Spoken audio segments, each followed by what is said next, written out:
ये तो इसराइल जो वज़ीर आज़म सदर फिरे पियो सर चौकन दे पियो हले। दोस्तों पहिरीं तव्हांखे मूं ॾेखारियो इसराइल जो वज़ीर आज़म।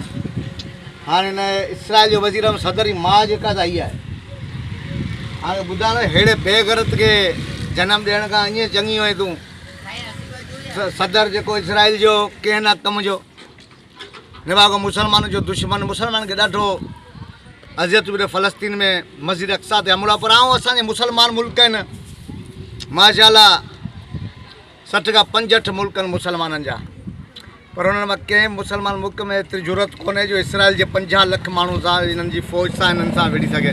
उहे 50 लख जेके आहिनि से असां 2.5 अरब मुसलमाननि ते क़ाबिज़ आहिनि।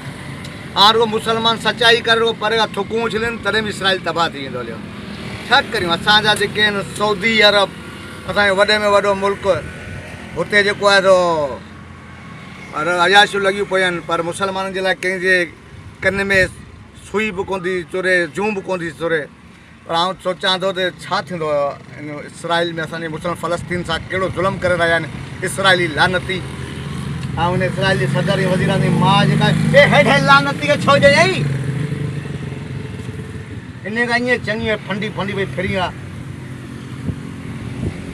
मां बि ग़ैरत बि करे इसराइल जे सदर वज़ीर जी माउ बि चए थी अहिड़ो बेग़ैरत थींदो मूं सोचियो ई कोन हो मुंहिंजो पुटु।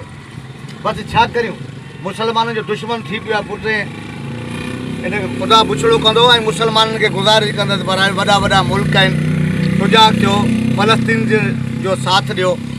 पर असां बि सुपर पावर आहियूं, सभई सुपर पावर सभई आहियूं इस्लामी मुल्क, चवंदासीं सभु सुपर पावर आहियूं, पर वॾा एटमी प्लान फलाना टीम का हर कुझु असां वटि आहे। पर असां जेको आहे सो इसराइल जेको असांजो सिर जो ताज आहे, केफ थी यार सभु लॻो पियो आहे, पेप्सी कोको कोला इहे जेके बोतलूं आहिनि हिननि जो बाइकाट करणु खपे।